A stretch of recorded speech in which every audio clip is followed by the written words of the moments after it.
Hello everyone, థియేటర్లో flop అయిన movie ఇప్పుడు నెట్ఫ్లిక్స్లో ఇండియాలోనే నెంబర్ 1 మూవీగా ఉందంట ధనుష్ది. సో ఆ మూవీ డీటెయిల్స్ తెలుసుకుందాం. థియేటర్లో నచ్చకపోవడం ఏంటి, నెట్ఫ్లిక్స్లో నచ్చడం ఏంటి, సో ఆ మూవీ డీటెయిల్స్ తెలుసుకుందాం. ప్రస్తుతం మనతోటి సినీ క్రిటిక్ జగదే ఉన్నారు. ఇంటర్లోకి వెళ్ళిపోదాం. Hello sir. Hello Zakir. Sir, ఇలాంటివి రేర్గా అప్పుడప్పుడు జరుగుతూ ఉంటాయి కదా, థియేటర్లో ఫ్లాప్ అయినా నెట్ఫ్లిక్స్లో ఇలాంటి వాటిలో హిట్ అవుతూ ఉంటాయి. ఏంటి సార్ ఆ మూవీ? అంటే ఇలాంటి ఘటనలు మనకి తెలుగులో కూడా చాలా జరిగాయి. Best example Orange movie. అప్పట్లో biggest disaster Ram Charan career లోనే. And moreover producer Anjana Productions Nagababu garu. So Nagababu గారు సూసైడ్ వరకు వెళ్ళారని చెప్పి ఒక ఇంటర్వ్యూలో కూడా చెప్పారు. అటువంటి ఆరెంజ్ మూవీ మొన్న రిలీజ్ చేస్తే థియేటర్లో సరదాగా 5 crores వరకు వచ్చిందంట. అంటే ఈ ఉత్సాహం, ఈ ఊపు అప్పుడులో ఉంటే ఆయనకి ఆ పరిస్థితి వచ్చేది కాదు కదా అనేది ఇప్పుడు ఎగ్జాంపుల్ చెప్తున్నా. అంటే ఏది ఎప్పుడు ఎలా అవుతుందో చెప్పలేదు. అంటే సక్సెస్ ఫార్ములా నోబడి నోస్, ఎవరికి తెలుసు చెప్పండి. అఫ్ కోర్స్ రాజమౌళి గారు 1కి 10 సార్లు ఇలా ఉంటేనే బాగుంటుందా, అలా ఉంటేనే బాగుంటుందా, ఇలా అయితేనే ప్రేక్షకులు యాక్సెప్ట్ చేస్తారని చెక్కుతూ టైం తీసుకొని చేస్తున్నాడు కాబట్టి మేబీ సక్సెస్ కొడుతున్నారేమో. దానికి కూడా పూర్తి ఫార్ములా ఎవరికి తెలియదు. ఎందుకంటే ఈవెన్ రాజమౌళి గారి సినిమా సై, అలాగే మర్యాద రామన్న ఒక మోస్తరుగా ఆడే. సై యావరేజ్ గా ఆడింది, మర్యాద రామన్న పర్వాలేదు అనిపించుకుంది తప్ప బ్లాక్ బాస్టర్ కాదు మిగతా వాటితో పోల్చితే. బాహుబలి, RRR అలాంటి వాటితో పోల్చితే. ఇకపోతే అలాంటి ఎగ్జాంపుల్స్ చాలా ఉన్నాయి. అయితే ఇప్పుడు లేటెస్ట్ గా మీరు అడిగిన దానికి ఏంటంటే, తమిళ్లో ధనుష్ డైరెక్షన్ లో, ధనుష్ రైట్స్ అండ్ ప్రొడక్షన్ కూడా అయిందే, ఇడ్లీ కొట్టు. దానికి అంటే అది కాన్సెప్ట్ ఏంటంటే, మామూలుగా ఒక ఇడ్లీ కొట్టు వాడు, ఒక తల్లిదండ్రి ఇడ్లీ అమ్ముకొని వీళ్ళు పెంచి పోషిస్తారు. కొడుకు ఏం చేస్తాడంటే, అరే మా నాన్న చేతి వంటతో సక్సెస్ అయిన ఇడ్లీని ప్రపంచవ్యాప్తం చేయాలనుకొని ఫ్రాంచైజీ లాగా డెవలప్ చేసుకొని చేస్తారు. బట్ వాళ్ళ నాన్న చేసిన టేస్ట్ అన్నిట్లో రాదు, బట్ ఆ బ్రాండ్ ఇమేజ్ తో వెళ్ళిపోతుంది. ఫైనల్ గా ఇది కాదు మన సొంతూరు, మన మూలాలు ఇదే కదా ముఖ్యం అనుకుని రియలైజబుల్ బ్యాక్ వస్తాడు. అది స్టోరీ. అది మన తెలుగులో కూడా రిలీజ్ అయింది. ధనుష్ ప్రధాన పాత్రలో ఇచ్చారు. ఆయన రాజ్ తరుణ్ తండ్రిగా చేశాడు. రాజ్ తరుణ్ ఏదో అలాగే వస్తుంది. ఆయన తమిళ్లో మనకి రావు రమేష్ లాంటి క్యారెక్టర్స్ ఎలాగో ఆయన తమిళ్లో బాగా ఫేమస్. సో ఆయన తండ్రిగా చేశాడు.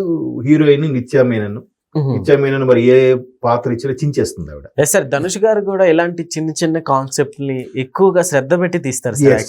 ఇప్పుడు తిరుగు ఉంది, తిరుగు నిత్యా మేనన్ ఈయన చేశారు. అది కూడా చిన్న కాన్సెప్టే. చిన్నప్పటి నుంచి ఉన్న ఫ్రెండ్, తను ఇష్టపడుతుంది కానీ వీడికి ఆ ఫీలింగ్ ఏమి ఉండదు. అది కూడా మంచి హిట్ అయింది, తెలుగులో కూడా బాగా ఆడింది. సో ఇడ్లీ కొట్టు మనకు తెలుగులో కానీ ఈవెన్ తమిళ్లో కూడా సరిగ్గా ఆడలేదంట. రెగ్యులర్ కాన్సెప్ట్ లాగా ఉందని అనుకున్నారు. బట్ ఓటీటీకి రిలీజ్ చేస్తే ఇప్పుడు రికార్డ్ ఏంటంటే, ఓటీటీలో ఎస్పెషలీ నెట్ఫ్లిక్స్లో స్ట్రీమింగ్ అవుతున్న సినిమాల్లో టాప్ 10 మూవీస్లో ఇది నెంబర్ 1గా ఉందంట. అసలు 100 కోట్లు బడ్జెట్తో తీశారు. అంటే క్యాస్టింగ్ కానీ లొకేషన్ షూట్ చేయడం అన్నీ కూడా అయింది. బట్ అన్ని కలిపి వరల్డ్ వైడ్గా 70 crores ఎంతో వచ్చిందంటే 30 crores లాసే కదా. ఇప్పుడు అది నెంబర్ 1గా స్ట్రీమ్ అవుతుంటే ఎంత అద్భుతం అండి. అసలు ఎవరైనా ఊహిస్తారా ఇలాగా? ఎందుకు స్ట్రీమ్, ఎందుకు హిట్, ఎందుకు ఫట్ అని కూడా చెప్పలేము.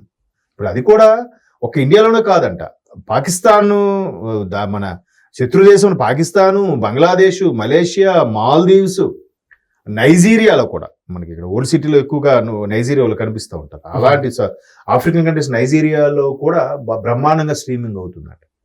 అంటే అది చెప్తున్నాను కదా, ఆడియన్స్ పల్స్ మేబీ ఆ సర్కమ్స్టాన్సెస్, అప్పుడున్న పరిస్థితుల మీద కూడా డిపెండ్ అయి ఉంటుందేమో అనిపిస్తుంది నాకు. ఎందుకంటే కలేజా మూవీ కూడా మహేష్ బాబు గారు, త్రివిక్రమ్ గారు కాంబినేషన్ లో వచ్చిన ప్రతి సినిమా కూడా ఒక ఆణిముత్యమే. అఫ్ కోర్స్ గుంటూరు కారం ఎందుకో సరిగ్గా పేలలేదు. అంటే తల్లి కొడుకుని విడిచిపెట్టి ఉండడము అనే కాన్సెప్ట్ ఎందుకో జనాలకి సరిగ్గా ఎక్కలేదు. ఇకపోతే Khaleja extraordinary concept, extraordinary cinema. కాకపోతే అది ఎందుకు ఆడలేదో తెలియదు. ఇప్పుడు టీవీలో ఎప్పుడు వచ్చినా ఎవరు మిస్ అవ్వరు. అబ్బా భలే ఉంటుంది కలేజా మూవీ అంటారు. మొన్న రీసెంట్ గా రిలీజ్ కూడా చేశారు కలేజాని. అక్కడ మణి శర్మ బ్యాక్గ్రౌండ్ మ్యూజిక్ గాని, ఆ సాంగ్ సదాశివ సన్యాసి అనే సాంగ్ కూడా సూపర్ గా. అంటే తర్వాత చాలా మంది విశ్లేషకులు, విమర్శకులు చెప్పింది ఏంటంటే, ఇదే కలేజా కొద్దిగా మహేష్ బాబు అప్పటికి పోకిరి, ఆ అతిథి లాంటి బ్లాక్ బాస్టర్లు ఇచ్చిన టైంలో ఆ హెయిర్ స్టైల్, అదే స్మార్ట్నెస్ తో కొద్దిగా సీరియస్ గా తీసుంటే సినిమా హిట్ అయ్యేదేమో. కంప్లీట్ గా కామెడీ ఎలివేషన్ తో చేసి అప్పటికప్పుడు సెట్స్ లోకి వచ్చాక డైలాగ్స్ రాసుకొని చేయడం వల్ల జనాలు కొద్దిగా డిసప్పాయింట్ అయ్యారేమో, అందుకే ఆడలేదేమో అనేది కూడా చాలా మంది అభిప్రాయపడ్డారు. మోరోవర్ ఆ సినిమా సంగీత దర్శకులు మణిశర్మ కూడా ఏదో ఇంటర్వ్యూలో కూడా చెప్పుగా చూశాను, నేను ఇప్పుడు సినిమా మ్యూజిక్ పరంగా ఫెయిల్ అవ్వలేదు, సినిమా ఆడకపోవడం వల్ల నేను బ్యాక్ అవ్వాల్సి వచ్చింది. నేను ఇప్పుడు అది cinema biggest musical hit. Sadasiva Sanyasi ఆ సాంగ్ కానీ ఇంకో 2-3 సాంగ్స్ ఉంటాయి, ఆ టాక్సీ సాంగ్, ఇవన్నీ కూడా. అంటే ఇంత హిట్ అయినా సినిమా హిట్ అవ్వకపోవడం వల్ల నేను వెనకపడ్డాను అని చెప్పి కూడా ఆయన కొన్ని సందర్భాల్లో వాపోయారు. అంటే అక్కడ సినిమా ఎందుకు ఎక్కలేదు కూడా ఇప్పుడు ఆయన ఏం చేస్తాడు, మణిశర్మ గారు ఏం చేస్తారు, త్రివిక్రమ్ గారు ఏం చేస్తారు, మహేష్ బాబు ఎక్స్ట్రాడినరీ పెర్ఫార్మెన్స్, అది కామెడీ అవని సీరియస్ అని చాలా బాగా చేస్తాడు. మరి ఎందుకు ఆడలేదంటే దానికి ఆన్సరే లేదు. ఇప్పుడు ఇడ్లీ కొట్టులాగే, ఇడ్లీ కొట్టు కూడా ఎప్పుడు రిలీజ్ అయిందో కూడా తెలియదు మనకి. సైలెంట్ గా రిలీజ్ అయ్యింది, అక్కడికి 1-10 రోజుల్లోనే ఓటీటీలోకి వచ్చేసింది. ఇప్పుడు ఓటీటీలో బాగా స్ట్రీమింగ్ అవుతుందంట. దాన్ని మనం ఏం చెప్పగలం చెప్పండి. సో అలాగా ప్రతి సినిమాకి కూడా ఇది ఖచ్చితంగా ఆడుతుంది, ఆడాలనే ప్రతి ప్రొడ్యూసరు ఆలోచిస్తాడు, ప్రతి దర్శకుడు కూడా అరే నాకు ఎవడైనా ఫెయిల్యూర్ అవ్వాలని కోరుకుంటాడు. వరుస పెట్టి ఇటు కొట్టితేనే మనకి స్టార్డమ్ పెరుగుతుంది, ఎందుకంటే ఈ హిట్టే నెక్స్ట్ సినిమాకి ఈయన యొక్క విజిటింగ్ కార్డ్ అవుతుంది. దాన్ని బట్టి ఆయన రెమ్యునరేషన్ కూడా పెంచుకుంటాడు. ఈ సినిమాకి 5 కోట్లు తీసుకున్నాడు అనుకున్న ఒక డైరెక్టర్ నెక్స్ట్ సినిమాకి కనీసం 7-8 కోట్లు డిమాండ్ చేస్తాడుగా. ఏది ఈ సినిమా హిట్ అయితే, హిట్ అవ్వకపోతే ఎవరికైనా అంతే కదా, హిట్ అవ్వట్లేదు అంటే ఇంకా మరి ఆడి చుట్టూ ఎవరు తిరగరు, ఏ హీరో రాడు, ఏ ప్రొడ్యూసర్ రాడు. ఈవెన్ ఇప్పుడు హీరోకైనా అంతే, వరుసగా హిట్లు వస్తే ఇప్పుడు మొన్న ఎవడో ఒక ట్రోల్స్ చేస్తూ పెట్టాడు, రవితేజ, నితిన్, శర్వానంద్ వీళ్ళు ముగ్గురు కలిసి ఇండస్ట్రీకి 200 కోట్లు నష్టం చేశారని చెప్పి ఎవడో ట్రోల్స్ చేశాడు.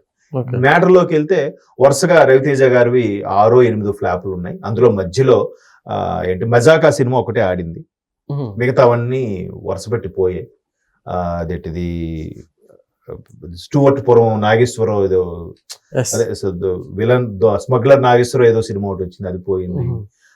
తర్వాత వరుసగా అన్ని సినిమాలు పోయాయి కదా ఈ మధ్యకాలంలో. ఈ మాస్ మహారాజ్ కూడా సరిగ్గా ఆడినట్లేదు. సో అలా వరుసగా చాలా పోయాయి ఆయనది.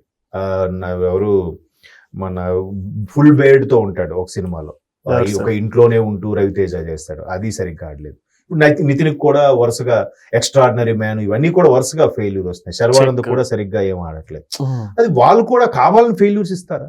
కొన్ని సందర్భాలు ఎందుకు హిట్ అవుతాయి కూడా తెలియదు. అరే ఈ సినిమా చూస్తే ఏముందిరా, ఎందుకంత ఆడేసింది అనిపిస్తూ ఉంటుంది కదా. ఇప్పుడు కొన్ని మంచి సూపర్ ఉందే సినిమా, ఎందుకు ఆడలేదు అనిపిస్తూ ఉంటుంది. సో కాబట్టి అది ఆడియన్స్ పల్స్ కూడా అప్పుడున్న పరిస్థితులు బట్టి, వాళ్ళ మూడు బట్టి, మేబీ పిల్లలకి వరుసగా సెలవు ఉండే దాన్ని బట్టి కూడా ఒక్కోసారి సినిమా హిట్ ఆఫ్ అని డిసైడ్ అవుతుంది. కొన్నిసార్లు సినిమా హిట్ ఉండదు, బట్ కలెక్షన్స్ మాత్రం భయంకరంగా వచ్చేస్తాయి. ఎందుకు వచ్చేస్తాయి అంటే చెప్పలేం. సో మేబీ ఇడ్లీ కొట్టు కూడా అటువంటి కాన్సెప్ట్ అయితే అయి ఉండొచ్చు. ఎనీహో ధనుష్ హ్యాపీ, ధనుష్ పెట్టిన పెట్టుబడికి డబుల్ వచ్చేస్తుంది. Okay sir, thank you.